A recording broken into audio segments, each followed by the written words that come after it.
Hello class 8th. Today in this video, which is part 3 of chapter number 11, force and pressure, we are going to start with the topic atmospheric pressure. What is atmospheric pressure? Now look at this picture. You can see earth, which is surrounded by a layer of air, a thin layer of air. This is earth, which is surrounded by a thin layer of air. Can you see this?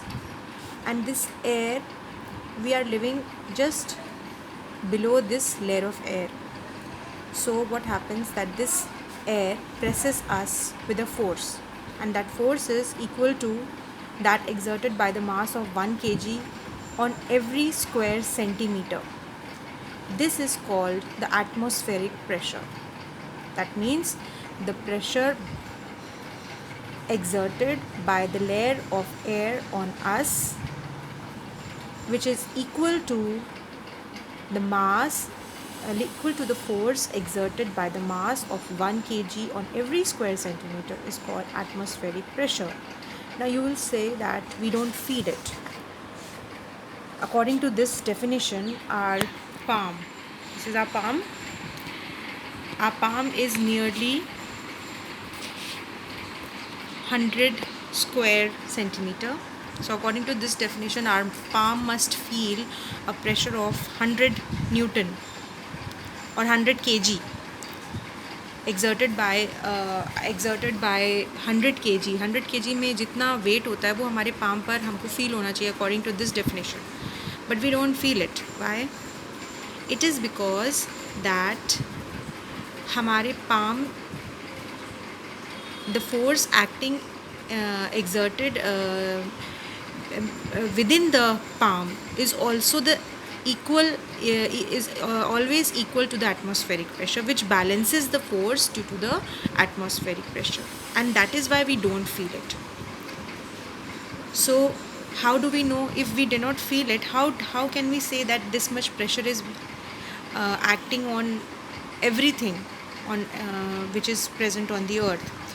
So for demonstrating the effect of atmospheric pressure, we will do one activity, and this will be something like this. In this activity, we have taken, you can see, one plastic bottle which is shown in figure A, and we have poured some boiling water inside it, and you can see the steam coming out of it.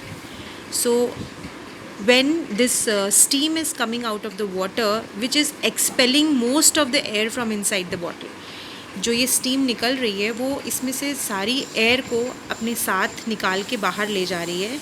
So finally क्या होता है, इस bottle में केवल steam रह जाती है, and after some time we cap the bottle tightly. और जब हम उसको कैप करके वापस एक ट्रो में रखते हैं जिसमें हम सिर्फ आइस और ठंडा पानी रखते हैं, तो what will happen to the steam inside? The steam inside will condense and all the steam will also vanish. वो भी पानी बदल जाएगी, तो क्या होगा, एक वैक्यूम क्रिएट हो जाएगा inside the bottle. That means most of the air is expelled out, steam is condensed now, nothing is there inside the bottle. What will happen? The pressure from inside, वो तो हमने नहीं हटाया है from outside. Inside का pressure हमने बिल्कुल कम कर दिया, ऑलमोस्ट ज़ीरो कर दिया है, क्योंकि कोई एयर नहीं बची है. मगर बाहर बॉटल के बाहर एयर है और वो उतना ही प्रेशर लगा रही है जितना वो लगाती थी. तो फाइनली हम देखेंगे हमारी बॉटल बहुत बुरी तरह क्रश हो चुकी है. This crushing indicates that there is always a pressure from the air being exerted on everything, and this pressure is called air pressure. So by this activity we can show how the atmospheric pressure acts. Then there are some factors we should understand how the atmosphere. There are some factors which are affecting atmospheric pressure. For example, altitude. Altitude means जैसे जैसे आप अर्थ में ऊपर की ओर बढ़ेंगे, what will happen? The air pressure will become less. Why? Because जैसे जैसे हम ऑल्टीट्यूड में ऊपर की तरफ बढ़ेंगे तो एयर जो है वो थिन होती जाती है. Air becomes thin and the atmospheric pressure decreases. इसी तरह टेम्परेचर, आपको पता है जब हम किसी भी एयर को हीट करते हैं वो एक्सपैंड करती है और वो लेस डेंस हो जाती है। इसी तरह जो एटमॉस्फेरिक प्रेशर है वो जब हम हीट करेंगे या किसी एयर को हीट करेंगे तो उसका atmospheric pressure will decrease with the increase of temperature. वो भी कम हो जाएगी क्योंकि जो हमारी एयर है वो लेस डेंस हो जाएगी। इसी तरह ह्यूमिडिटी मतलब वाटर वेपर के मॉलिक्यूल्स ज़्यादा प्रेजेंट होना।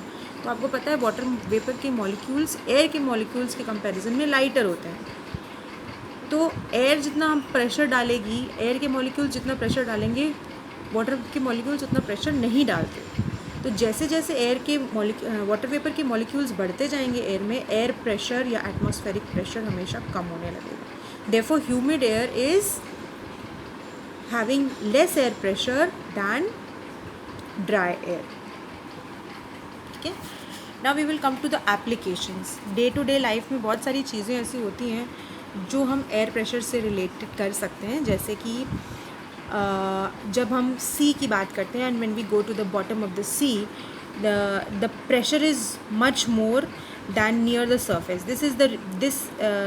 Because of this, the deep sea divers have to wear special suits to prevent their body from being crushed.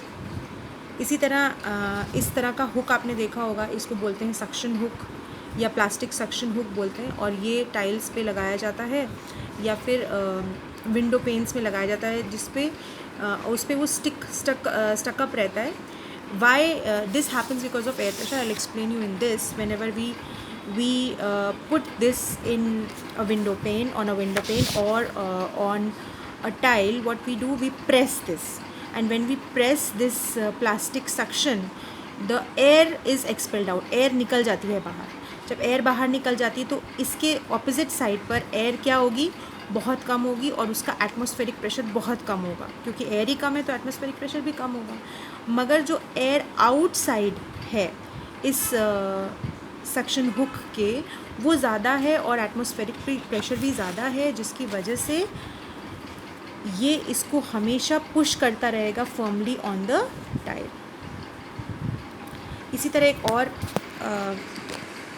मैंने डायग्राम बनाया है. इसी तरह एक और एप्लीकेशन है स्ट्रॉ का. जब आप स्ट्रॉ से सक करके ड्रिंक पीते हो तो इसमें भी एटमॉस्फेरिक प्रेशर ही प्लेज द रोल, क्योंकि जब आप स्ट्रॉ से इसको एक तरफ से आप सक करते हो तो आप एक्चुअली एयर को सक कर रहे हो, और जब एयर सक होती है तो inside the straw there is very low atmospheric pressure. मगर जब हम स्ट्रॉ के दूसरे एंड पे देखते हैं तो वहाँ पर तो लिक्विड है, और लिक्विड के ऊपर यहाँ पर एटमॉस्फेरिक प्रेशर उतना ही लग रहा है. जब यहाँ पर उतना लग रहा है, वही प्रेशर वो यहाँ पे लगा रहा है, जिसकी वजह से क्या हो रहा है, ये लिक्विड जो है, क्योंकि ये ज़्यादा प्रेशर में है, ये इसके अंदर एंटर कर जाता है, और ये इनसाइड लो है, बाहर ज़्यादा है, तो दिस लिक्विड एंटर्स इनसाइड, और वो ऊपर तक की तरफ, हमारे माउथ की तरफ आ जाता है. तो ये छोटा सा एप्लीकेशन है, but it is very important to know that atmospheric pressure is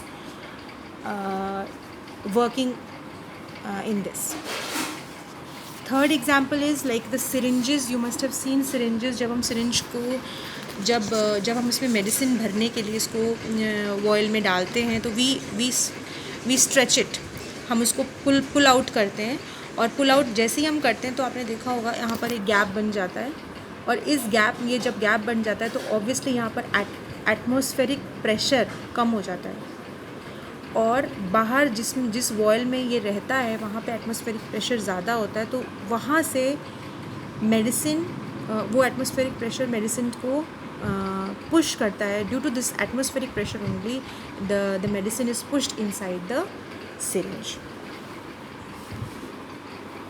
Then comes you must be knowing that हम जैसे जैसे ऊपर जाते हैं वैसे वैसे एयर थिन होती है और हमारा एटमॉस्फेरिक प्रेशर लेस हो जाता है. तो अगर इस लो प्रेशर में हमको प्रॉब्लम्स शुरू हो जाती हैं, लाइक नोज़ ब्लीडिंग, बिकॉज हमारे बॉडी के अंदर जो प्रेशर है वो is equal to the atmospheric pressure. तो अगर हमारी बॉडी के अंदर का प्रेशर ज़्यादा होगा, बाहर का प्रेशर कम होगा, तो ऑब्वियसली वो जो ब्लड वेसल्स हैं वो बर्स्ट होने लगती हैं, and the nose starts bleeding, और इस तरह की प्रॉब्लम स्टार्ट होने लगती हैं. तो उसको अवॉइड करने के लिए inside the aeroplane we maintain the normal ground level atmospheric pressure. अगर ऐसा नहीं होगा, अभी फ़िलहाल में ही एक केस आया था जिसमें एटमॉस्फेरिक जो प्रेशर था वो प्लेन का इनसाइड काफ़ी लो हो गया था, and the passengers who were sitting they started suffering from nose bleeding.